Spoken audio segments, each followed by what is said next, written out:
नमस्कार दर्शकों, YouTube के मेरे चैनल में आप सबका स्वागत है। आज मैं वीडियो लेकर आई हूँ कर्क लगन व कर्क राशि के लिए नवंबर 2021 का राशिफल।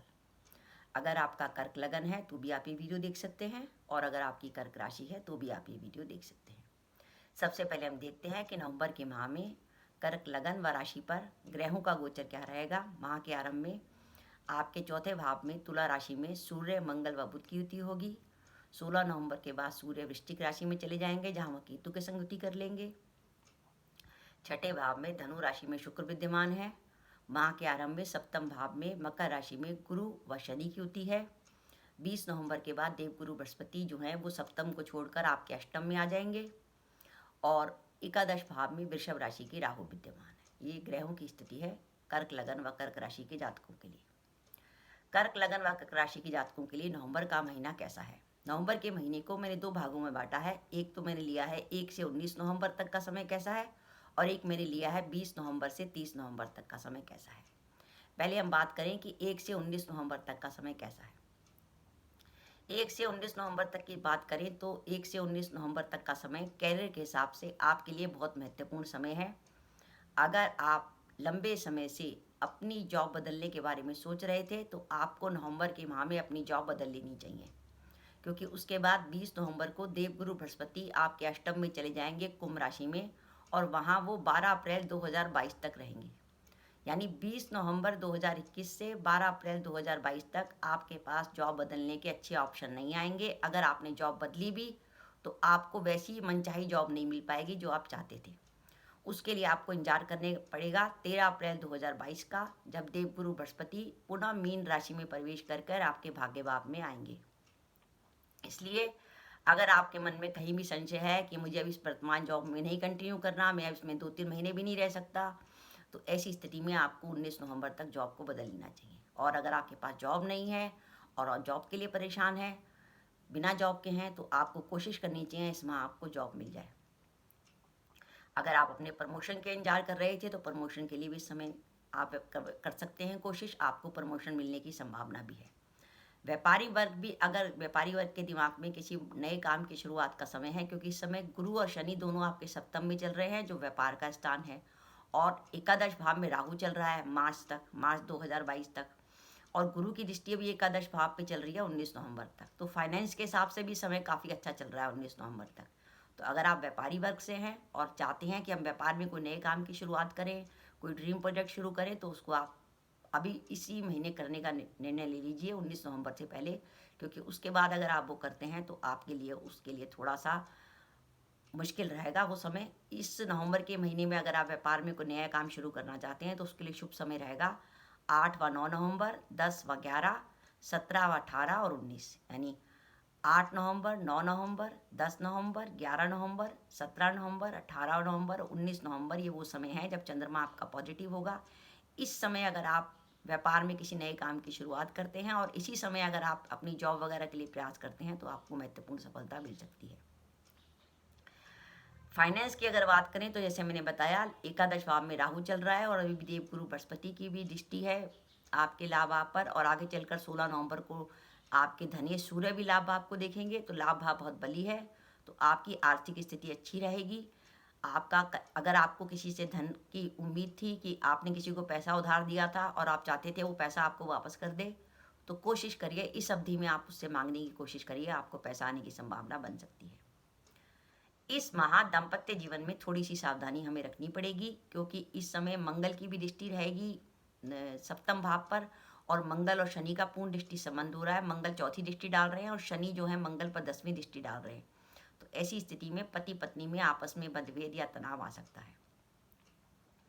जो अपनी विवाह के लिए प्रयासरत हैं तो उनको कोशिश करनी चाहिए कि 19 नवंबर तक उनका विवाह तय होने की संभावना बनती है। अगर 19 नवंबर तक विवाह तय नहीं होता उसके बाद उनको इंतजार करना पड़ेगा 13 अप्रैल 2022 के बाद, जब जो है देवगुरु बृहस्पति आपकी मीन राशि में आएंगे और शनि महाराज सप्तम भाव में चली रहे होंगे, तो वो उस समय आपका विवाह का समय आएगा। 16 नवंबर के बाद संतान से जुड़ी कोई चिंता आपको परेशान कर सकती है। संतान को लेकर किसी प्रकार की टेंशन में आप आ सकते हैं, तो उसके लिए थोड़ा सा मेंटली तैयार रहिएगा। और इस माह पूरे महीने शुक्र आपके छठे भाव में रहेगा, शुक्र छठे भाव में रहता है तो दो संकेत देता है। पहला संकेत तो ये देता है कि आपके जो छिपे हुए शत्रु हैं वो आपको परेशान कर सकते हैं, चाहे आपके कार्यस्थल पर हों, चाहे आपके कोर्ट केसेस में हों, या आपके दोस्त वगैरह में हो जो अचानक ही आपकी कमजोरी का फ़ायदा उठाकर आपसे लाभ उठाना चाहते हैं। शत्रुओं से सावधान रहिए। और साथ ही नवंबर में वैसे भी दिवाली आ रही है, तो मेरे हिसाब से ये शुक्र जो छठे में बैठ के आपके द्वादश को दिख रहा है वो आपके शान शौकत की चीज़ों पर हो सकता है। आप इस माह कोई गाड़ी बदल लें, कोई नया व्हीकल ले लें, या घर में कुछ मोबाइल या कोई टीवी वगैरह आ जाए, तो इस तरीके से शान शौकत की चीज़ों पर कुछ खर्चा होता दिखाई दे रहा है। तो ये तो मैंने आपको ओवरऑल बताया कि 19 नवंबर तक हमारे लिए ये समय ऐसा है। अब 19 नवंबर के बाद समीकरण तेजी से बदलेंगे कर्क लगन व कर्क राशि के लिए। देवगुरु बृहस्पति अभी तक जो सप्तम भाव में चल रहे थे, भाग्येश अभी तक जो केंद्र में था, वो देवगुरु बृहस्पति आपके अष्टम में आ जाएंगे। अष्टम भाव में हमेशा बताती हूँ बाधाओं और विपदाओं का भाव होता है, यानी इस भाव पे कोई भी ग्रह गोचर में आ जाता है तो वो आपको परेशानी देगा। और अगर बाई चांस इस समय आपकी कुंडली में दशा भी गुरु की महादशा या अंतर्दशा चल रही होगी तो आपको सावधानी रखने की जरूरत है, क्योंकि जिस ग्रह की दशा या अंतर्दशा चल रही है वो इस समय गोचर में अष्टम में आ गया। बाधाओं का भाव है, तो पहली बात, काम में बाधा आने की संभावना बनती है 20 नवंबर 2021 से 12 अप्रैल 2022 के बीच में। तो काम को लेकर कोई जोखिम ना लें। अचानक ही आवेश में आकर नौकरी छोड़ने का प्रयास ना करें, क्योंकि इस अवधि में अगर आप नौकरी छोड़ते हैं तो बहुत अच्छी दशाएं होंगी, तभी आपको जॉब मिल सकती है, अदरवाइज जॉब मिलने में बहुत प्रॉब्लम होगी। तो इसलिए मैं आपको कह रही हूँ कि अगर आपका जॉब बदलने का मानस है तो आपके पास 19 नवंबर तक का समय है। काम में बाधाएं आ सकती हैं। दूसरा, भाग्य भाव का स्वामी अष्टम में रहेगा, तो इसका मतलब भाग्य आपका कमजोर रहेगा। अब आपको भाग्य का साथ उतना नहीं मिलेगा, क्योंकि भाग्य खुद गड्ढे में पड़ा हुआ है। छठा, आठवां, 12वां भाव जो है गड्ढा होता है, उसमें भाग्येश अगर गर्त में खुद किड़ा हुआ है तो मान के चलिए आपको काम में थोड़ी मेहनत करनी पड़ेगी। इस बात का ध्यान रखिए कि आप जहाँ भी जॉब करते हैं, चाहे आप सरकारी नौकरी करें या प्राइवेट नौकरी करें, वहाँ पे ध्यान रखिए कि आपके शत्रु जो है वो आप पे हावी होने की कोशिश करेंगे। कुछ ऐसे शत्रु जो मुंह पे दिखाई देते हैं कि आपके फ्रेंड्स हैं, क्योंकि जब अष्टम में गुरु आता है तो शत्रुओं को बलि कर देता है। इसी प्रकार अगर आपका कोई कोर्ट केस चल रहा है तो 20 नवंबर से 12 अप्रैल 2022 के बीच तक अपने कोर्ट केस में सावधानी रखिए। किसी प्रकार की वो मत करिए कोई शत्रु आपका कोई फ़ायदा उठा के आपको कुछ ज़्यादा हानि पहुँचा दे। और साथ ही अगर आप व्यापारी वर्ग से हैं तो धन से जुड़े लेन देन में बहुत सावधानी रखिएगा, और व्यापार में किसी बड़े इन्वेस्टमेंट की जोखिम मत करिएगा, क्योंकि जो अष्टम का जो गुरु है, क्योंकि गुरु बेसिकली धन का कारक ग्रह है, और अगर वो अष्टम में चला जाए, यहाँ पर वो षष्टेश भी है, तो षष्टेश होकर थोड़ा सा वो पापी हो जाता है, क्योंकि वो अपनी मूल त्रिकोण राशि में षष्टेश है। तो ऐसी स्थिति में अष्टम का गुरु आपको अचानक ही बहुत बड़ा व्यापार में लॉस दे सकता है। इसलिए मेरा यह मानना है कि 20 नवंबर 2021 से 12 अप्रैल 2022 तक व्यापार में किसी प्रकार की कोई बहुत बड़ा रिस्क लेने की ज़रूरत नहीं है। उसके बाद आपके पास एक समय अच्छा आएगा जब पूरे 13 महीने के लिए देवगुरु बृहस्पति आपके भाग्य भाव में चलेंगे, मीन राशि में, और भाग्य आपका बली रहेगा। तो वो समय अच्छा है। तो इस समय थोड़ा सा आप जोखिम थोड़ा कम लीजिए। और इसके अलावा गुरु जब अष्टम में रहता है तो हेल्थ से जुड़ी प्रॉब्लम और देता है, इसलिए अपने स्वास्थ्य का विशेष रूप से ध्यान रखिए। ये तो है बात की 19 नवंबर तक तो आपके लिए समय अच्छा है, और लेकिन उसके बाद जो समय ऐसा आ रहा है उसमें आपको कैरियर में जुड़ी सावधानी रखनी पड़ेगी, व्यापार में भी थोड़ी सावधानी रखनी पड़ेगी, और अपनी हेल्थ का ध्यान रखना पड़ेगा, और अपने शत्रुओं से सावधान रहना पड़ेगा।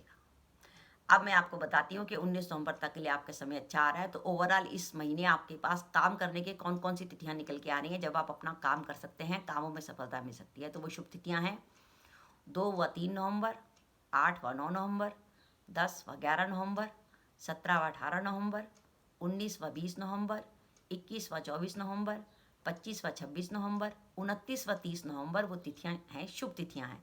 इन तिथियों पर अगर आप काम करते हैं तो आपको सफलता मिलेगी। अब मैं आपको नवंबर माह के सावधानी के दिन बता रही हूँ। जब चंद्रमा नेगेटिव होगा तो भूल कर भी इन तिथियों पे कोई महत्वपूर्ण काम ना करें। तो वो सावधानी के दिन है 4 व 5 नवंबर, 12 व 13 नवंबर, 22 व 23 नवंबर। तो दर्शकों, ये मेरा वीडियो था कि कर्क लगन व कर्क राशि के लिए अभी 19 नवंबर तक समय है अपने कैरियर से जुड़ा कोई भी महत्वपूर्ण डिसीजन लेने का। लेकिन उसके बाद अपने कैरियर को लेकर सावधानी रखिएगा। जल्दबाजी में कोई भी निर्णय मत लीजिएगा। अगर आपने कभी होता है कि कार्यस्थल पर कोई विवाद हुआ, क्योंकि शत्रु आपके प्रबल होंगे 20 नवंबर के बाद, और वो शत्रु आपको परेशान करने की कोशिश करेंगे, उच्च अधिकारियों के सामने आपको गिराने की कोशिश करेंगे। पर जो भी डिसीजन लें सोच विचार के लें, और ऐसा कुछ भी ना रहे। और अगर कार्यस्थल पर लगे कि शत्रु आपको ज़्यादा परेशान कर रहे हैं तो एक छोटा सा उपाय मैं आपको बताती हूँ कि एक किशन जी की एक तस्वीर आती है जिसमें किशन जी गाय के सामने खड़े हैं, बिल्कुल यूँ करके। किशन जी ने यूँ करके बांसुरी लगा रखी है, और गाय के सामने खड़े हुए हैं। वो तस्वीर आपको कहीं जो दूध की डेयरी वाले हैं उनके कैलेंडर वगैरह में मिल जाती है, किशन जी के मंदिर के आसपास मिल जाएगा वो कैलेंडर। वो फ़ोटो जो है अपने ऑफिस का, अगर आपकी आपकी जो टेबल होती है उसमें अगर शीशा लगाने की व्यवस्था हो तो शीशे के नीचे लगा सकते हैं, या आप ऑफिस की जो दराज है उसके अंदर भी रख सकते हैं। तो वो कहते हैं श्री हरि का जहाँ चरण पड़ते हैं तो वहाँ शत्रु अपने आप ही सलट जाता है। और साथ ही इसके अलावा परेशानी और भी ज़्यादा हो तो आप रोज़ क्या कर सकते हैं कि ऑफिस पहुंचकर अपनी टेबल को थोड़ा सा साफ सफ़ेद कपड़े से साफ़ करिए, सफ़ेद कपड़े को दराज में रख दीजिए, और उसके बाद एक बार बैठकर 5 या 6 मिनट लगेंगे, आपको गीता का 11वां अध्याय पढ़ना है। गीता का 11वां अध्याय पढ़ के प्रभु से प्रार्थना करिए कि हे प्रभु, मेरे कामों में जो भी बाधा आ रही है वो दूर हो जाए। ये 2 ऐसे उपाय हैं, मैंने अपनी लाइफ में जितने लोगों को कराए, मेरे बैचमेट्स गवर्नमेंट जॉब में हैं और उनको कभी प्रॉब्लम आती है तो मैं सबको यही उपाय कराती हूँ। तो इसलिए मेरे माने हुए उपाय हैं कि आप एक खड़े हुए किशन जी की तस्वीर जिसमें किशन जी ने बांसुरी बजा रहे हैं, और अपने ऑफिस की जो टेबल है वो सफ़ेद कपड़े से खुद पहुँचिए।